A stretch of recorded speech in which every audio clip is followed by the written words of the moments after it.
आता खारावड्यावरून निघालेलो आहोत आणि बस नसल्यामुळे आपण खाली चालत चाललो आणि खाली उतरल्यानंतर असं हे सुंदर दृश्य दिसलेलं आहे. पूर्ण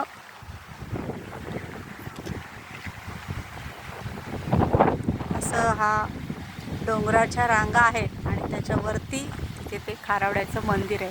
मध्येच सूर्य महाराजांचं असं दर्शन नुसतं झालेलं आहे आणि इथे खाली भात शेती लावलेली.